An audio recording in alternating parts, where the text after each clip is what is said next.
to Venture Capital, I've come to Sochi because the $51 billion prize tag has got nearly as much attention as the actual games themselves. So let's just recap on some of those costs then for you for the most expensive Olympic Games in history, because it wasn't just solely for sports. An entire city was built, as you can see just behind me.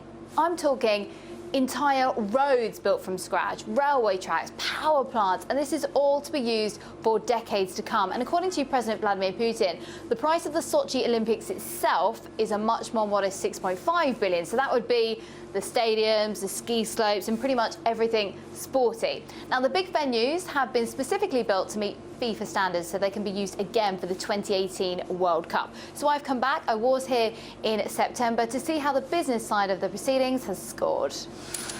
And this is where the journey begins. The airport, of course, where all the world leaders, the athletes, the tourists make their way for their Sochi experience. And it's all about first impressions. And that's exactly why $400 million was spent getting this airport up to international standards. It was Russian billionaire Oleg Deripaska's company Basic Element that forked out the money. And well, let's have a look. As you can see, it's pure indulgence and a bit of luxury on the go. We've got some champagne, of course, as you would expect in the business lounge. You can also have a cheeky massage while you're waiting for your plane. And I spoke to Leonid Sergeyev and I asked him about the money being spent and the money being made. I want to know, have the planes been full to capacity? Yeah, essentially what we see during the Olympic Games is a constant increased demand from the business aviation. In a normal life we would have 15 airplanes per day. Now the normal day is about 60, and at the peak days we have up to 120. In terms of profit, you've made more than you imagined to do so. Is that fair to say? No, we expect that we would have a pretty decent financial results after this event because the demand is much higher than we expected. Can you put a number on that? No, we haven't counted yet. That's after the Olympic Games. Everybody will count all the positive and negative things. We'll see how it goes. Okay, super. And what about afterwards? How are we going to keep those planes full to the brim of people? Do you think the government can do more to make things like visas easier so that people are enthused to come here? Yeah, we're discussing with the Russian aviation several initiatives. One of them is much easier, the visa regime in Russia, and the second one is the open air. They can invite more airplanes, easier for them to fly. Not through Moscow, but to have a direct flights. So that's number one. The second one, the people normally go with somebody when they want to go. So if you look at this year, we have a G8 summit in June. In September, we have International Sochi Summit, and in October, Formula One. 140,000 people have been making their way to Sochi over the last 3 weeks. And for the local cafes, the bars, the restaurants, well, it means a lot of disposable income. And as you can see, the crowds have arrived just here. They're all tucking in. And, well, it's a lot more money for Sochi to put in its pockets.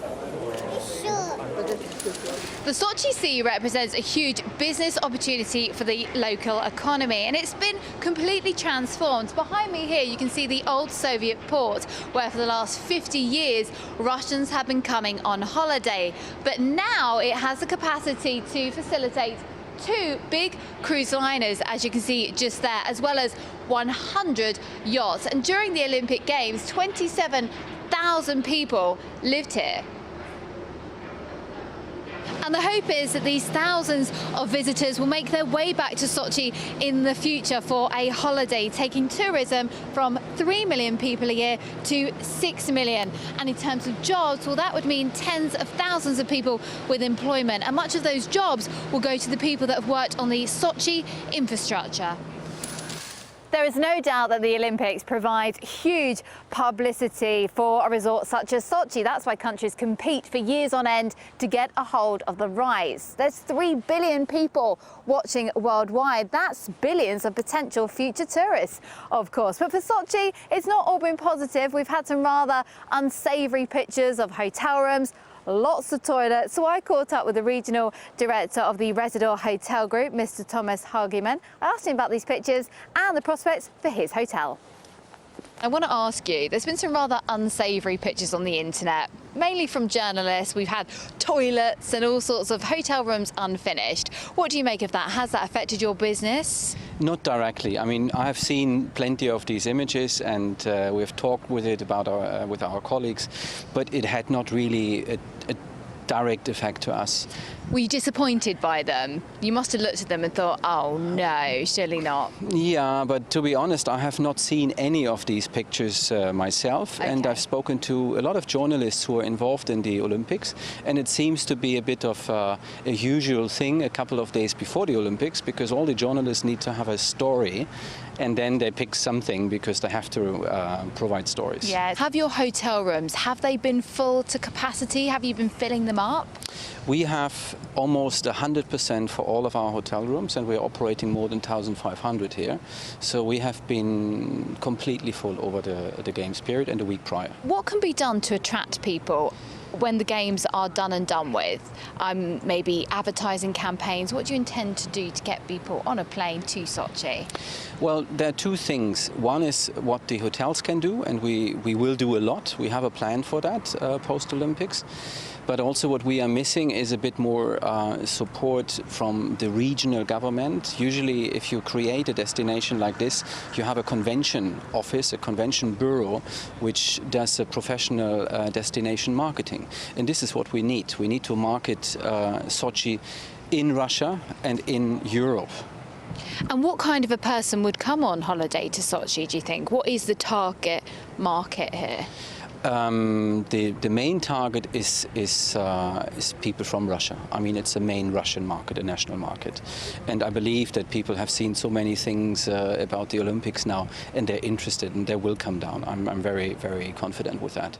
So we've heard from the hotel industry. They're rather ambitious as to what's going to happen to Sochi. So are the investors. They're convinced they're going to get their money back. And to be fair to Sochi, it's rather unique in that you do have these snowy mountains for the skiers. And just over here today, it's plus 18 by the coastal cluster. And you've got the beach. So you've got a bit of everything going on. But the question is, are the 140,000 visitors that have made their way here in the last 3 weeks, are they going to come back? Well, let's go and find out. I'll be honest, I haven't really moved out of the Olympic Village. The path that I'm on right now against the Black Sea here is just absolutely beautiful. The weather's fantastic. It's a challenge, I would imagine, from a Winter Olympic standpoint to have this beautiful weather and have Winter Olympics here right in our backyard. But overall, very, very nice, enjoyed it. And I'm here for 4 more days, and I look to spend more time outside because it's going to be great weather, and just enjoy what we're doing here. And what do you make of the international press? It's been very negative. Do you think that's fair? No, I don't. I think it's been pretty generalized. Yeah, and the people that we've met have all been so nice, and yeah, it's very welcoming. It is, Yeah. yeah. Press is press, I guess. Do you think Sochi could be more reasonably priced? I do. But I mean, it's the ruble compared to the world currencies. What can you do about it? Would you come back to Sochi if there wasn't an Olympics on for a holiday? I would love to see this place in the summer. I think it'd be absolutely spectacular in the summer. Okay, so we've heard from the tourists themselves, but I'm now in the presence of a travel and tourism expert. Martin Andrews, you've lived in Russia for 8 years. You've been in Sochi for the best part of 2 weeks, as I understand it, in and around experiencing the city. What is the reality of prices here then? Tell me. Let's talk about the airport straight away. Yes. Because lots of tourists and visitors who are coming here to Sochi for the first time are talking about the fact that the taxi drivers are taking really advantage of people coming here. Yes. And in fact, Adler, which is the main, part of the Olympic cluster, they're charging 1,000 rubles, so $15 for what is really just a 10-minute journey. That's what I was charged, actually, I must say. But the thing is that in London, a taxi from Heathrow to the centre is £60, which is $100. And of course, what taxi is and what business isn't going to take advantage of the influx of people being here in Sochi? Okay, let's talk about restaurants then. People have got to eat. How do they afford to do that here? Is it reasonable or not? Well, I think the average meal is around sort of $6 to $10. So it all really depends what you're used to. Of course, an appetite. Of course, and what you're enjoying. If you live in expensive cities like London, Moscow, Scandinavia, Japan, then obviously Sochi is going to be cheap. Okay, moving on, let's talk about hotels. How much are you going to pay to put yourself up here in Sochi? Obviously, it depends on the stars, but talk me through it. Well, here in Sochi, you've got 1 star to 5 star. Yeah. And in fact, my hotel is fine. So even though there's been seen many reports. Yes. That there's Toilet talk. Toilet talk, No double toilets, curtains. no curtains. You know, No beds. peach coloured water. Yeah. The reality is that Thomas Bach, the IOC president, said that some of the hotels aren't finished, but in fact it's just 3%. Right. So and it's those 3% that it's have been 3% on the international well, not just media. the 3% that haven't been finished, but every hotel, every new hotel has teething troubles. Regarding price, well, really, you can have everything from bed and breakfasts. They've got Airbnb here, little homestays, 2 5-star hotels across the Polyana, and indeed many of the Western chains with their presidential suites. So really, you're looking at an average from around 3,000 rubles per night, which is around $80, $90, Yeah. maybe a little less, up to, wow, unlimited. Martin Andrews, extraordinaire travel and tourism expert, joining me here on Venture Capital, your debut on my show. Yes, thank you. So Sochi is by no means at the finishing line when it comes to the budget, and there's still a huge money mountain to climb to break even. But it's going to be a busy year for Sochi because Russia's hosting the 40th G8 summit here in June. The Formula One race is coming up in October, and there's a busy summer season as well for the Black Sea Resort in between all of that. Of course, the annual economic forum too, which I'll be coming back for. Perfect opportunity to come and see if the balance sheet is still holding steady. So it's goodbye from Sochi.